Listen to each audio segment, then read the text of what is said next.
Hello, guys and gals, and welcome to another. Oh, this is episode 33, part 33 of our reading of the Harvard Classics. The Harvard Classics are composed of the Apology, Phaedo, and Credo of Plato, translated by Benjamin Jowett, the Golden Sayings of Epictetus, translated by Hastings Crossley, and the Meditations of Marcus Aurelius, translated by George Long. This book was edited by Charles W. Eliot, LLD, with introductions and notes. Let's go over the copyright information, which clearly says it is copyright 1980, 1937, and 1907 by Grolier Enterprises Corporation and manufactured in the United States.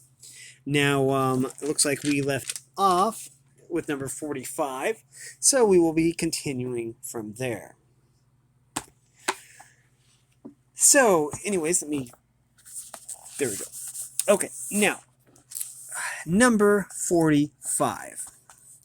Take me and cast me to where thou wilt, for there I shall keep my divine part tranquil. That is content, if it can feel and act conformably to its proper constitution. Is this change of place sufficient reason why my soul should be unhappy and worse than it was? Depressed, expanded, shrinking, affrighted? And what wilt thou find which is sufficient reason for this? Number 46. Nothing can happen to any man which is not human accident, nor to an ox which is not according to the nature of an ox, nor to a vine which is not according to the nature of a vine, nor to a stone which is not proper to a stone. If then there happens to each thing both what is usual and natural, why shouldst thou complain? For the common nature brings nothing which may not be borne by thee. Number 47. If thou art pained by any external thing, it is not this that disturbs thee, but thy own judgment about it, and it is in thy power to wipe out this judgment now. But if anything in thy power in thy own disposition gives thee pain, who hinders thee from correcting this opinion? And even if thou art pained because thou art not doing some particular thing which seems to thee to be right, why dost thou not rather act than complain? But some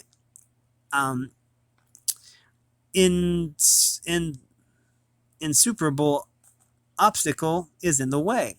Do not be grieved, then, for the cause of its not being done depends not on thee, but it is not worthwhile to live if this cannot be done. Take thy departure then from life contentedly, just as he dies who is in full activity and well pleased too with the things which are obstacles. Number 48. Remember that the ruling faculty is invincible. When self-collected, it is satisfied with itself. If it does nothing which it does not choose to do, even if it resists from mere obstinacy. What then will it be when it forms a judgment about anything aided by reason and deliberately? Therefore, the mind, which is free from passions, is a citadel, for man has nothing more secure to which he can fly for refuge, and for the future be inexpugnable. He then who has not seen this is an ignorant man, but he who has seen it and does not fly to the refuge is unhappy. Number 49. Say nothing more to thyself than what the first appearance report. Suppose that it has been reported to thee that a certain person speaks ill of thee. This has been reported, but that thou hast been injured, that has not been reported. I see that my child is sick. I do see, but that he is in danger, I do not see. Thus, then, always abide by the first appearances, and add nothing thyself from within, and when nothing happens to thee, or rather add something, like a man who knows everything that happens in the world. Number 50. A cucumber is bitter. Throw it away. Though there are briars in the road, turn aside from them. This is enough. Do not add. And why were such things made in this world? For thou wilt be ridiculed by a man who is acquainted with nature, for thou wouldst be ridiculed by a carpenter and a shoemaker. If thou didst find fault because thou sees in their workshop shavings and cuttings from the things which they make, and yet they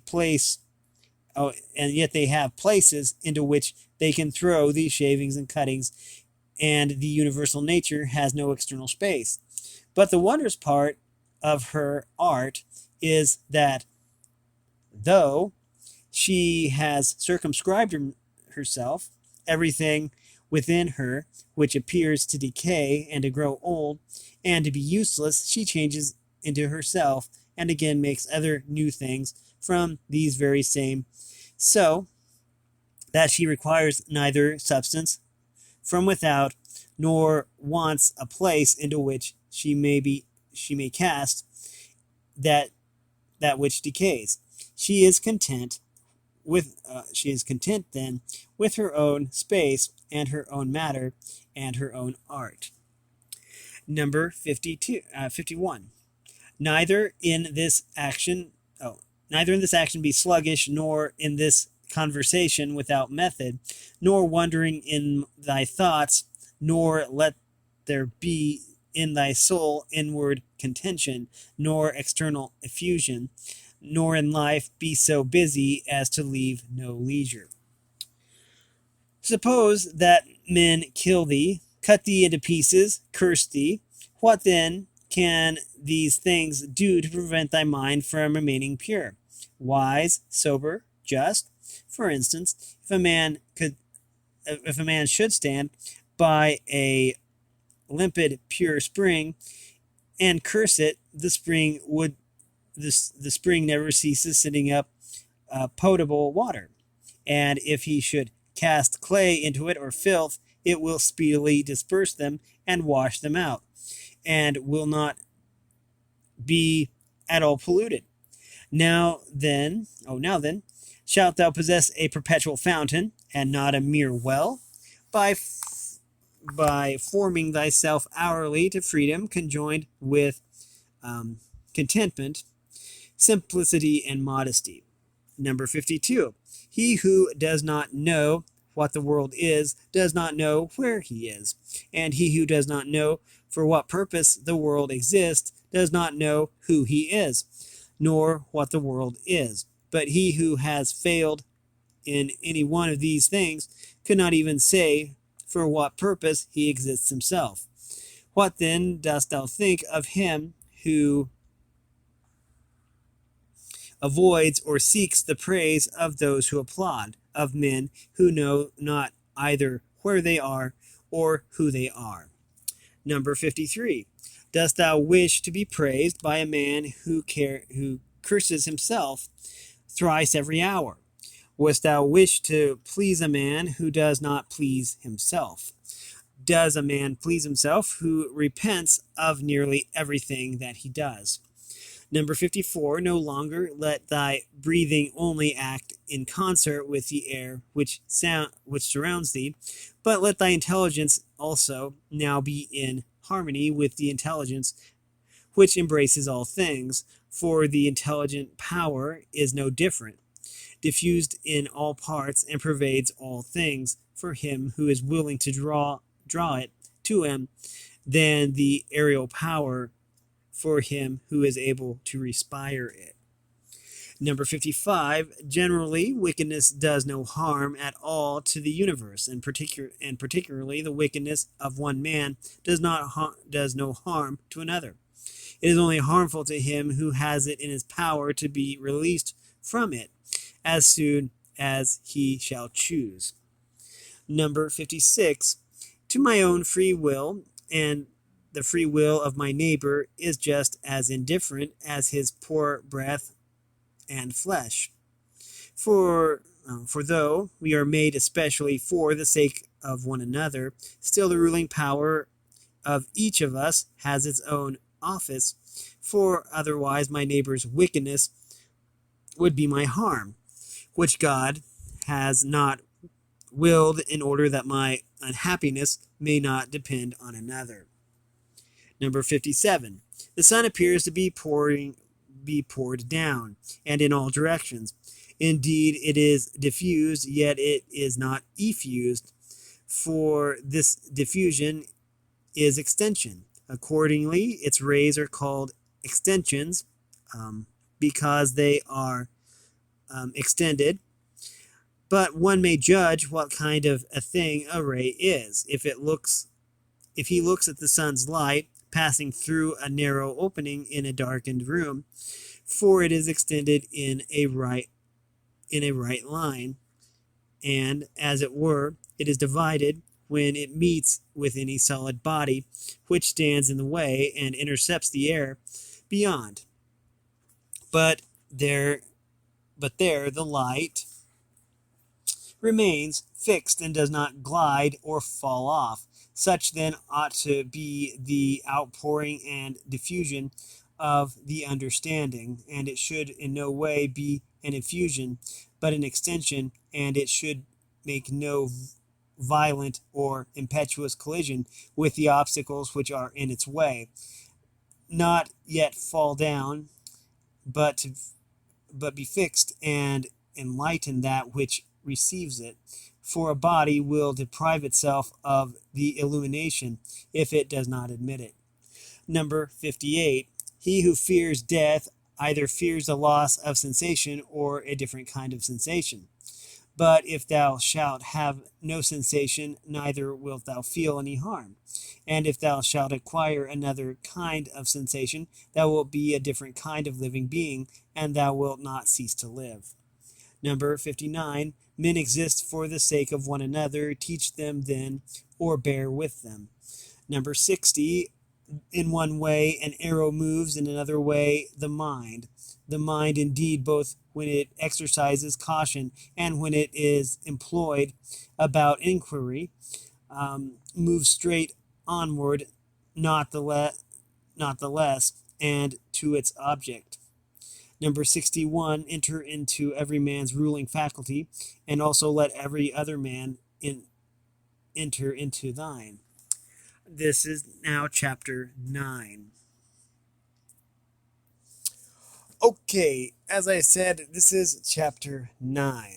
He who acts unjustly acts impiously, for such the universal nature has made rational animals for the sake of one another, to help one another according to their deserts, but in no way to injure one another. He who transgresses her will is clearly guilty of impiety towards the highest divinity, and he too who lies is guilty of impiety to the same divinity. For the universal nature is the nature of things that are, the nature that and things that are have a relation to all things that come into existence. And further, this universal nature is named truth, and in the prime cause of all things that are true.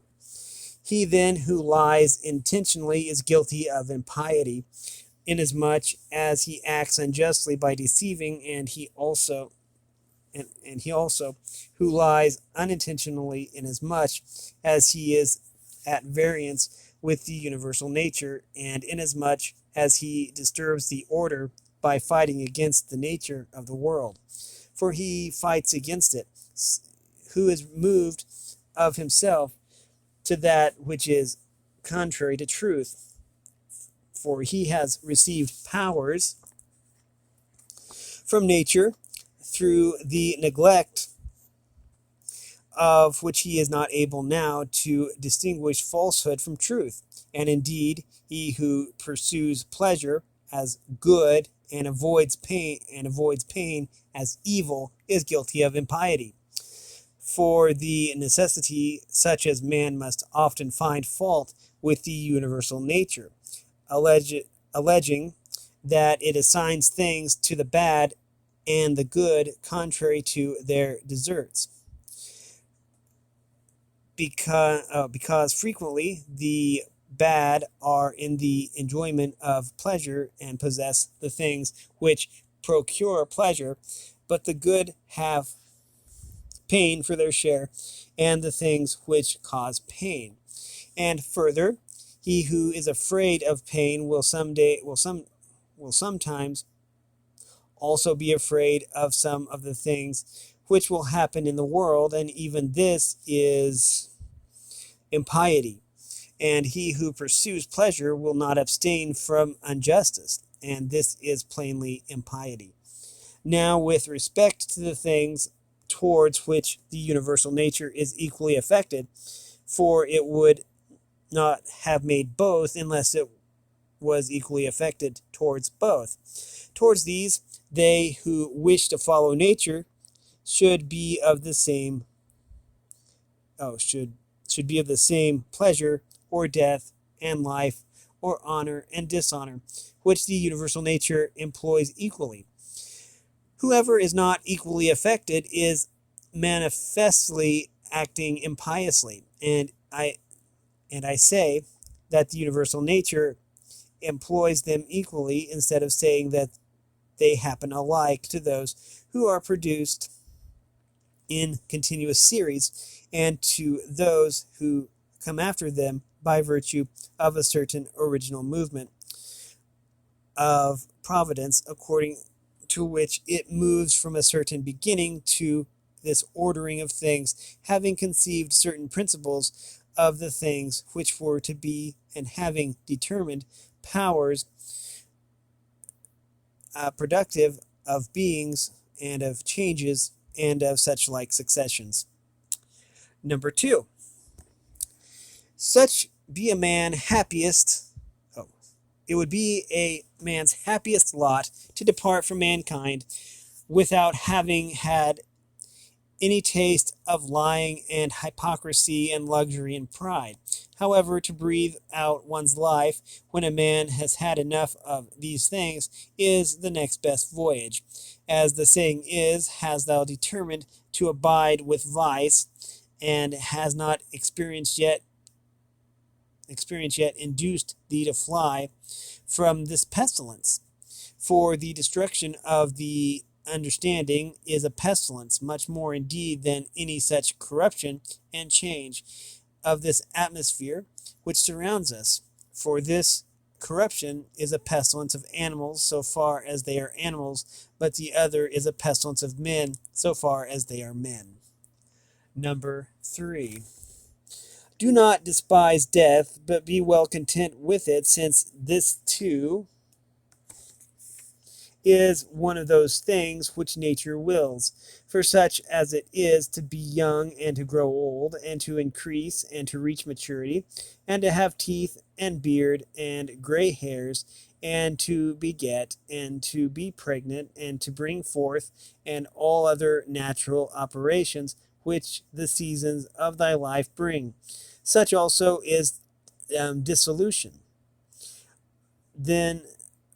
This then is consistent with the character of a reflecting man, to be neither careless nor impatient nor contemptuous with respect to death, but to wait for it as one of those operations of nature, as thou now waitest for the time when the child shall come out of thy wife's womb.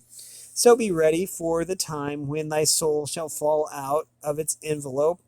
But if thou requirest also a vulgar kind of comfort which shall reach thy heart, thou wilt be made best reconciled to death by observing the objects from which thou art going to be removed, and the morals of those with whom thy soul will no longer be mingled, for it is no way right to be offended with men, but it is thy duty to care for them and to bear with them gently, and yet to remember that thy departure will be not from men who have the same principles as thyself, for this is the only thing, if there be any, which could draw us the contrary way and attach us to life, to be permitted to live with those who have the same principles as ourselves. But now thou seest how great is the trouble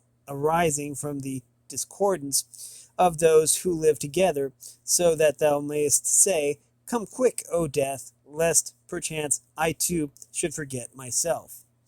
Number 4, he who does wrong against himself. He who acts unjustly to himself, because he makes himself bad. Number 5, he often acts unjustly who does not do a certain thing, not only he who does a certain thing.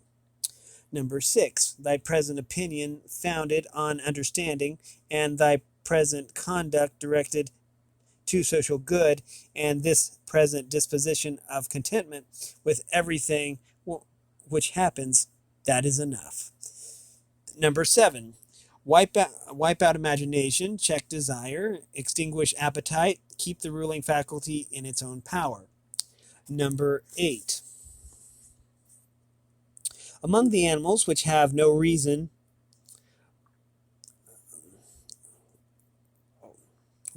among the animals which have not reason, one life is distributed, but among reasonable animals, one intelligent soul is distributed. Just as there is one earth of all things which are of an earthly nature, and we see by one light and breathe one air, all of us that have the faculty of vision, and all that have life. Number 9. This one's super long.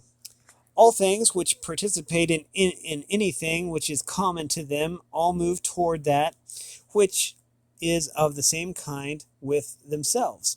Everything which is earthly towards the earth, everything which is liquid flows together, and everything which is of an aerial kind does the same. So then they require something to keep them asunder, and the application of force. Fire indeed moves upward on account of the elemental fire, but it is so readily to be kindled together with all the fire which is here, that even every substance which is somewhat dry is easily ignited, because there's less mingled with it of that which is a hindrance to ignition. According then, everything also which participates in the common intelligent nature moves in like manner towards that which is of the same kind with itself, of moving even more. For so much as it is superior in comparison with all other things in the same degree, also it is more ready to mingle with and to be fused with that which is akin to it. Accordingly, among animals devoid of reason, we find swarms of bees and herds of cattle, and the nurture of young birds, and in a manner loves. For even in animals there are souls, and that power which brings them together is seen to exert itself in the superior degree, and in such a way as never has been observed in plants, nor in stones, nor in trees. But in rational animals there are political communities, and friendships, and families, and meetings of people, and in wars, treaties, and armistices. But in the things which are still superior, even though they are separated from one another, unity is in a matter exists as in the stars. Thus the ascent to the higher degree is able to produce a sympathy even in things which are separated. See then what now takes place, for only intelligent animals have now forgotten this mutual desire and inclination, and in them alone the property of flowing together is not seen. But still, though men strive to avoid this union, they are caught and held by it, for their nature is too strong for them, and thou wilt see what I say if thou only observes. Sooner then will one find anything earthly which comes in contact with no earthly thing than a man, altogether separated from other men. Number 10.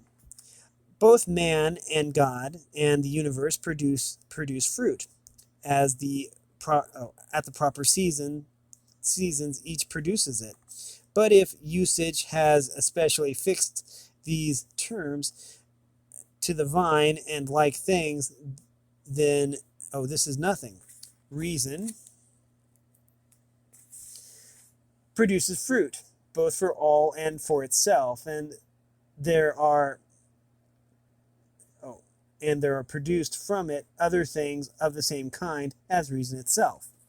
Number 11. If thou art able, correct by teaching those who do wrong. But if thou canst not, remember that indulgence is given to thee for this purpose, and the gods too are indulgent to such persons, and for some purposes they even help them to get health, wealth, reputation. So kind they are, and it is in thy power also to say who hinders thee. Looks like we are out of time. I will write down number 12. Okay. Number 12. Anyways, we've been reading from the Harvard Classics. And if you like this, we've been specifically reading from the Meditations of Marcus Aurelius. If you like this content, make sure you like and subscribe and ring the bell so you know I upload. Also, want to support me in any way, if you want to join the Discord server, all information will be in the description below. As always, thanks for watching, everyone, and have a great day.